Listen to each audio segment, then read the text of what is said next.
something and learn to value it in their lives, because I think through the struggle in most things in life, you realize how it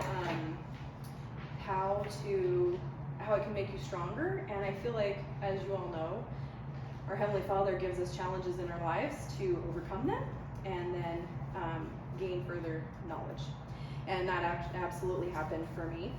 So I have struggled with my gut health, and I've struggled with chronic illness since I was in my teens. And but I have to say that through nutrition and natural healing and some medical healing, right? It's really an integrative approach a lot of times. But through those avenues, I was able to feel much better. I feel better now almost being 40 than I did in my early 20s. And so that is the power of nutrition and really prioritizing it in your life. So today I was asked to talk a little bit about gut health, gut healing. I like an open dialogue. So if you want to, as I go through things, ask questions, interact. If you have any questions about what's up here, we'll go over some of that here in a little bit. But really what I want to do is open your eyes to,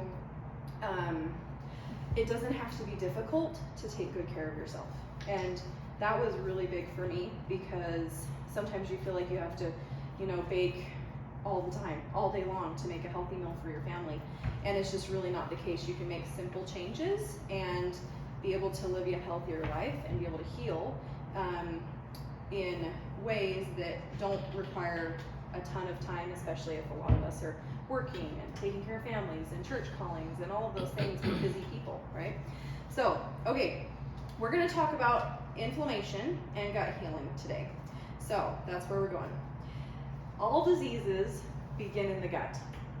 It's just true, okay? And there's no coincidence that today in our world we have increased chronic illness, and people don't know how to prioritize their gut health. We've moved a lot more away from grandma's bone broth and taking care of and making our own home cooked meals and those things, and moved to a life of convenience, right? Which is a lot of times what we need, and we can do that in a healthy way. I'm going to teach you some of those things. But we've moved away from those things that can really strengthen our gut. Our gut is like 80% of our immune system is housed right outside of our gut. So if you want to strengthen your immune system, if you want to strengthen your body, you need to start with your gut healing, okay, and your gut health. This was actually a quote from Hippocrates. You guys all have probably heard of him. He was so brilliant that he knew that back in the, 2,500 years ago, he knew that all diseases begin in the gut. And so it just goes to show how studied this has been over years and years, and really how intuitive he was. So I kind of mentioned this already, but convenience or health. In today's fast-paced world, it can be challenging to make good food choices. Does it have to be hard? Absolutely not, okay? So we're gonna go through that. I wanna put this out here because I always have to. I teach a lot of classes, and I have to make sure and state my disclaimer that I'm not treating anyone, okay? The statements have not been evaluated by the FDA, not intended to diagnose, treat, or cure anything, but this is just education and knowledge to help bless you. Okay, so here's a little bit about me really fast. I'm a mother of 3 beautiful children. You kind of know that I have one already from this morning. And they're my pride and joy. I have a bachelor's of science in health science. I actually went pre-med. So I went to school for pre-med, got into medical school in Seattle, really decided through my own journey, as I kind of told you, that nutrition was more of my calling. And so I shifted my focus, and I've been a nutritional therapist now for about 9 years. I've been working in the field of nutrition. So it's something I really love. I own and operate my own clinic, or not my own clinic, my own company, nutritional therapy company. And I specialize a lot in gut healing, autoimmune, chronic illness, so I love what I do. Okay, so we're going to talk for a minute about nutrient absorption, okay, and understanding how that works for us. So different things in our body, or different organs, right, are all connected, and they really help us to be able to absorb our nutrients. Nutrients are chemical, like molecules that are vital for health. Nutrients are. So it's not just something that, it's just to taste good. We want to get value out of what we eat. So nutrient absorption is the process by which your body actually absorbs and uses the foods you consume. Nutrients are used to help all of our organs function properly. They're required for different biochemical reactions in the body, which are vital for health and well-being. So once your food is broken down into these vital nutrients, it travels down your esophagus. Digestion starts in the mouth. Did you know that? The importance of chewing.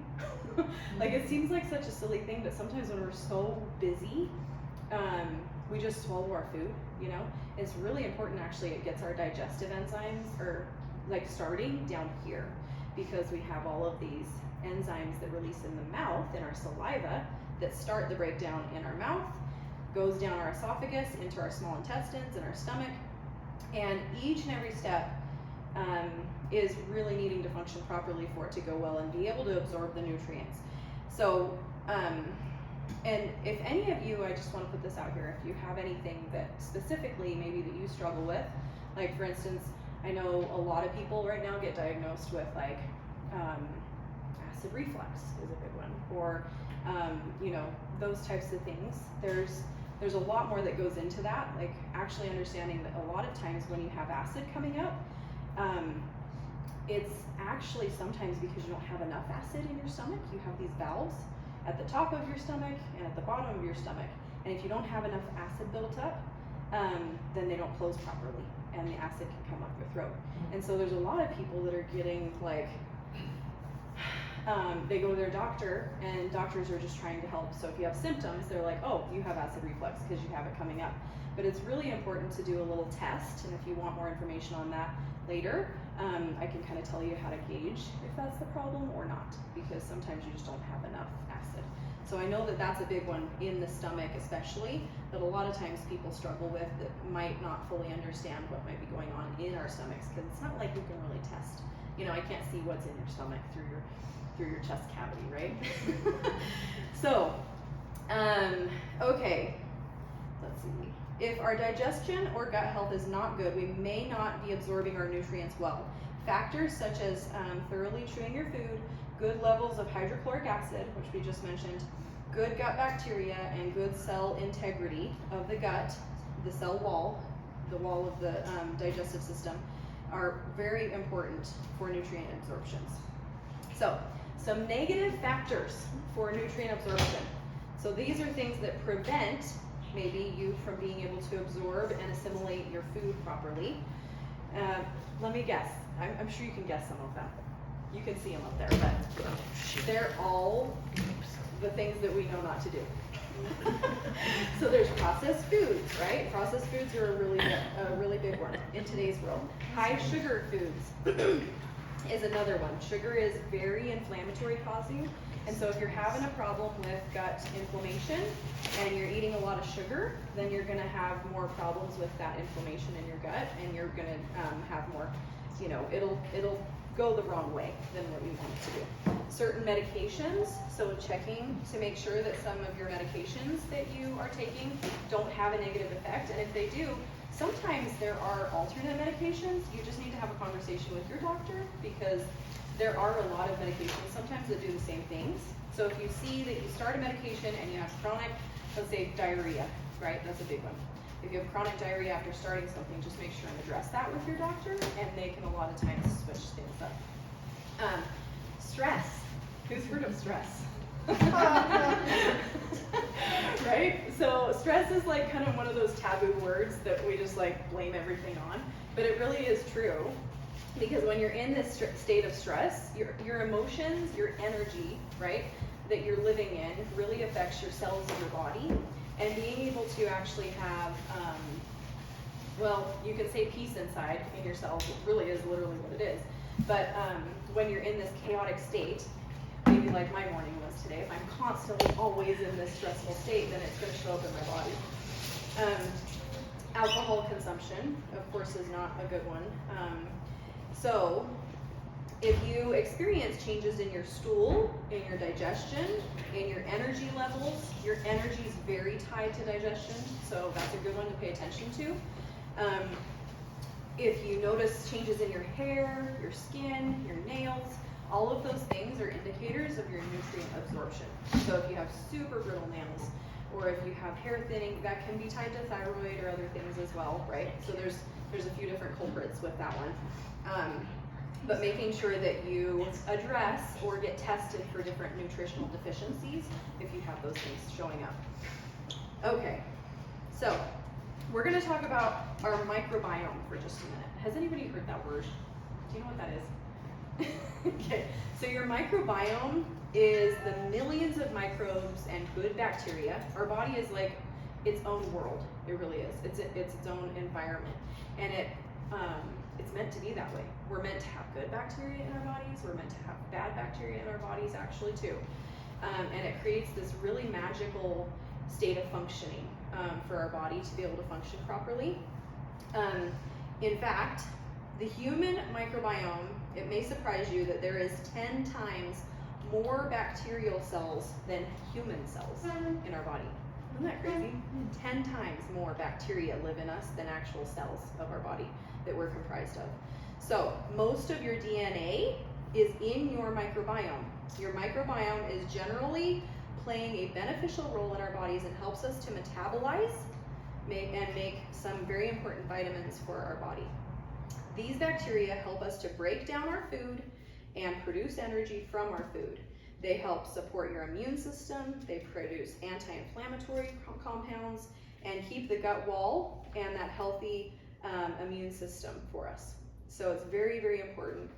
And an unhealthy gut microbiome is actually called dysbiosis. That's what they call it, okay? So that's the term for an unhealthy gut as far as bacteria goes. So many of us live in a state of dysfunction and don't even know it. We just, especially, I think I go over this a little bit later, but just in case I don't because I don't remember which slide deck I have pulled up, but our gut actually heals differently than the rest of our body. Most people don't know that, right? Our body creates its own ATP production for energy, and that's how it heals. Let's say if you get a cut, right? And your body forms this incredible ability to heal itself, right? Just innately. That's programmed into us. But our guts are actually, they heal differently. They utilize a little bit of that, but the majority of gut healing actually comes from us having an intentional intention, I guess, and bringing things into the body that it needs to heal. So it requires things like amino acids and collagen and all of these things that actually we need to intake in order to help our gut heal properly. So that's a lot of times why as we age, we struggle and we have more and more and more gut health, problems, because we don't realize what it takes to heal.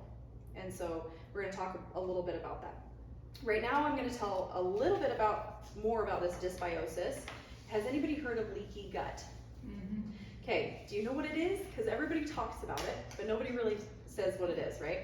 So leaky gut is where you have, I talked about healthy bacteria, right? And it's when an unhealthy bacteria takes over in your gut a lot of times, and it causes these little holes, like holes in the wall of your digestive system, okay? And so what happens, and you can hopefully kind of see that up there, but you can see that there's normal tight junctions right here where it's really, just solid, it's together.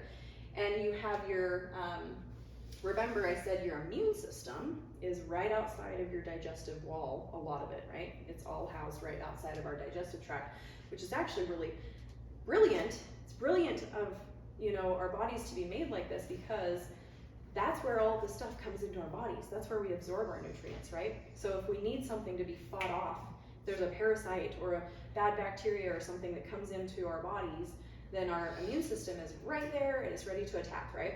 But what happens with leaky gut is when you have that unhealthy bacteria in there, or just not taking very good care of your digestive system, you get these spaces in between that where there's supposed to be junctions, right? And then what happens is as you eat food, little food proteins sneak out through the wall of the digestive tract. And it forms a defense. Your body all of a sudden says, I don't recognize this protein, I don't recognize this is an invader, right? And it causes a lot of gut problems. When you have leaky gut, you have a lot of issues with your stools, you have a lot more pain and bloating, those kinds of things, right? It inflames that area, and then you can actually develop autoimmune disease, right? Because all of a sudden your body is like, oh, on high alert all the time, because these proteins are sneaking through that wall, and it's saying, I don't know what this is, so I'm going to form a defense against wheat, right? A major one. Or dairy. I don't know what this dairy protein is, so I'm going to form a defense against it. And so once you have leaky gut, you start to develop, a lot of times, food sensitivities and autoimmune conditions a lot of times follow, okay? So, you know, your body doesn't just start to, like, become dysfunctional. It starts from somewhere, right? So it's important to understand what can cause that dysfunction so that you can hopefully do your best to prevent. And if you are struggling, like I struggled with many different autoimmune disorders, and they kept building. Do you know what I mean? Like, you get one, and then it turns into two, and then it turns into three, because your body is just in that state of reactivity. And so it's important to really focus. If any of you out there are struggling with any kind of autoimmune, this is the thing to pay attention to, is gut healing and making sure to repair the junctions, okay? Oh, this is where, yep, I just went over this. Gut healing is different, okay? So I just talked about ATP and how it, you know, your gut needs certain different things to heal. So here's just a sum of the key issues believed to be linked to leaky gut. I like to go over these because sometimes people don't know that they're struggling with leaky gut. So headaches, your gut-brain connection is super strong. So in fact, it's even been linked, I've read so much information on how it's even linked to things like anxiety and depression, and your gut, you actually have certain nerves that go straight from your gut to your brain. No stops in between. It just goes straight to your brain. It's the coolest thing. So it's really important. So headaches, thyroid conditions, digestive problems, of course, bloating is a big one.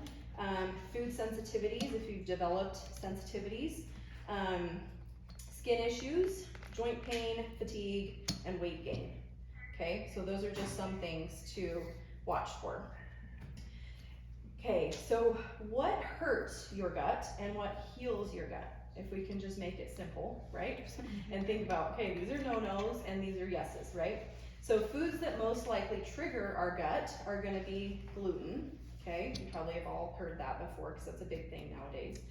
But gluten is a sticky protein that's found in most grains, and it's very difficult to digest. Okay, I don't know if it's always been super difficult to digest, but in today's world it is, because of our processing, I think. You know, back in the days of making your own bread, and I don't know if it would bother as many people, but gluten in today's world is a lot of times a really big one. Cow dairy. So dairy has A1 casein in it, and it can trigger a similar reaction to that gluten does. So if you have, a lot of times, most people struggle with dairy and gluten because they're the two hardest things to digest.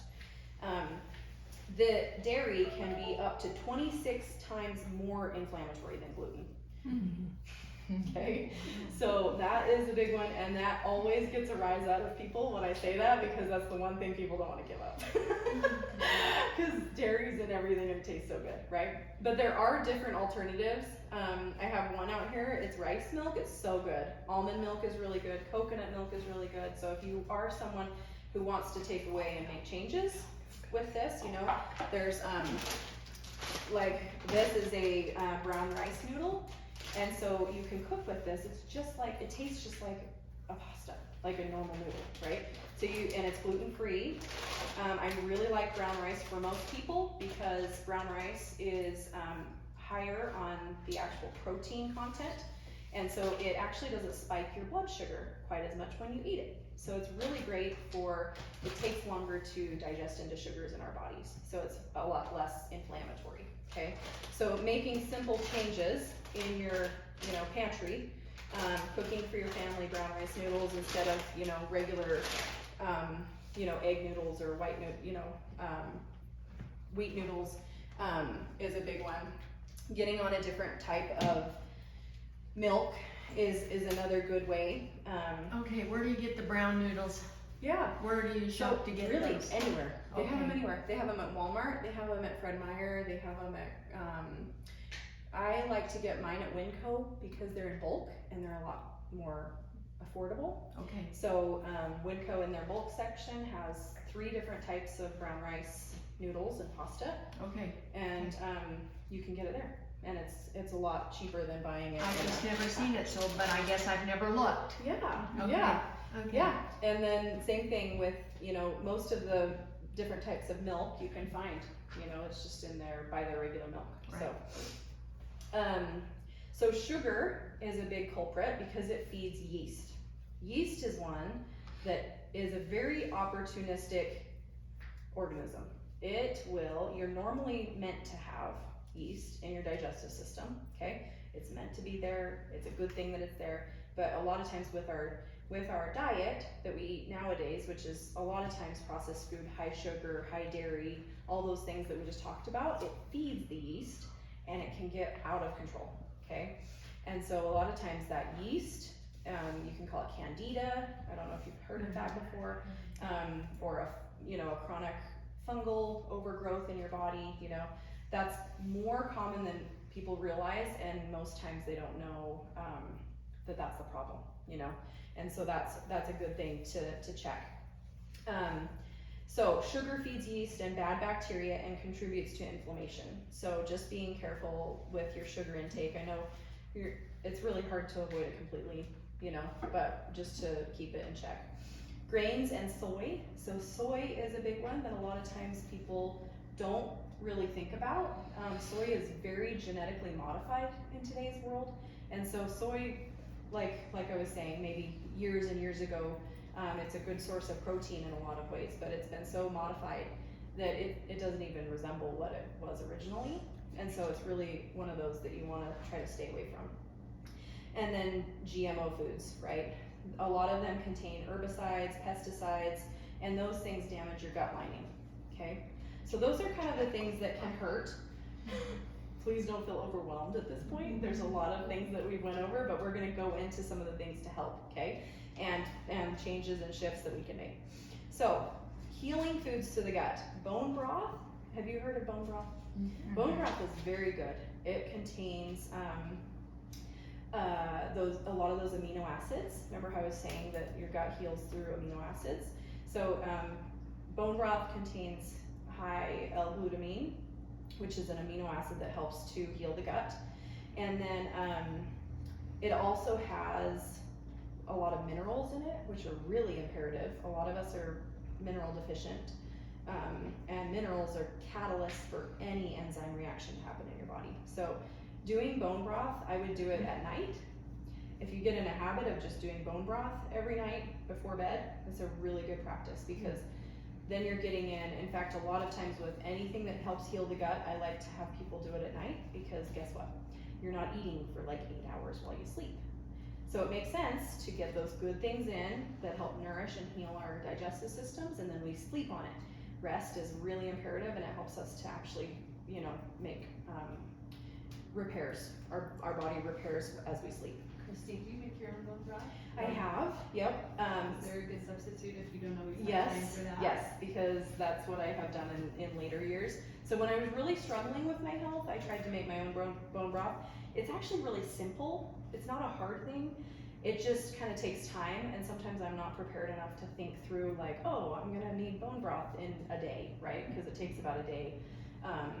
8 to 24 hours is really what it takes to make a bone broth.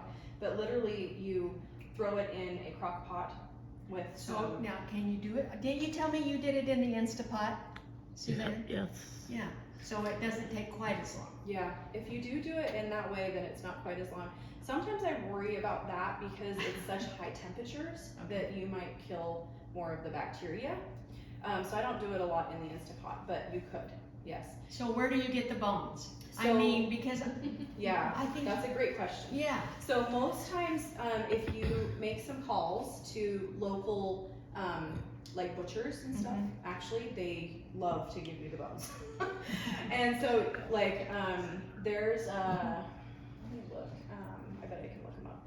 But there's a few really good ones that are actually organic and don't use a lot of like the things that you want to avoid when raising their cattle or their chickens or their ducks. There's ducks, chickens, and cattle around here, and there are different places where you can just go pick them up, and a lot of times they don't even really charge you for them because they just want to get rid of them, right? So that's an option. You can do that.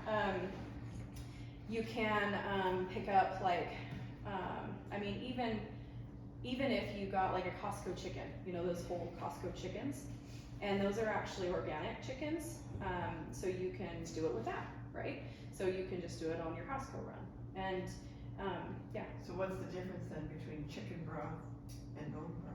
Yeah, so bone broth is made in a different way. So you're actually putting, you don't cook the meat actually in the broth, like the bone broth, you just put in the bones.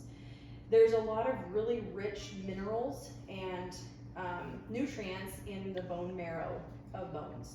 And so you put in a little bit of like apple cider vinegar, which helps to draw out the good qualities of the bone, right?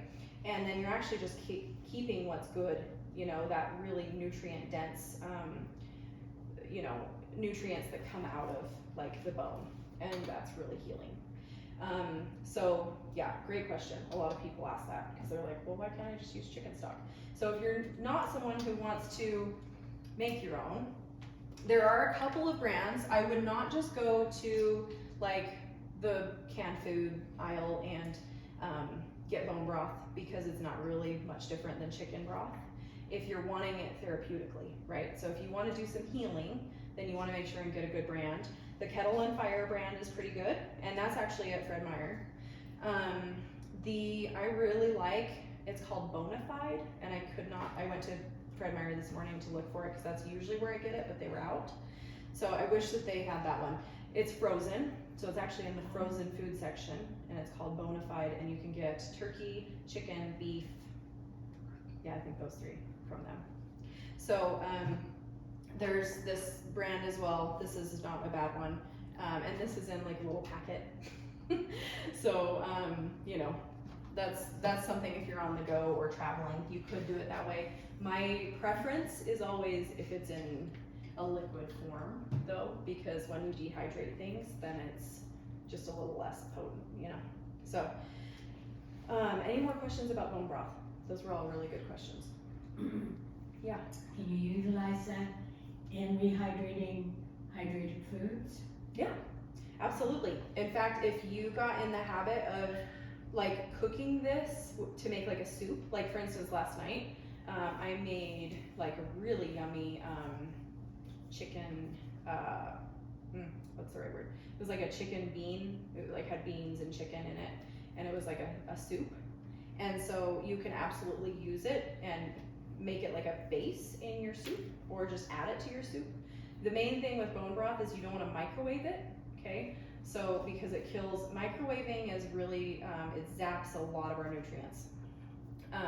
And so trying to reheat on the stove, I tell my kids tell this, them and so that, I'm glad you're very yeah. In fact, I just read a study, they just came out with a new study on that, that microwaves a lot of times zap and it changes the chemical makeup of our food when it's microwaved. And so we've made a new goal to not microwave in our house. So we've been using a popcorn popper instead of like, you know, popcorn bags, and it's been actually quite fun. My kids love making popcorn now because they get to watch it pop.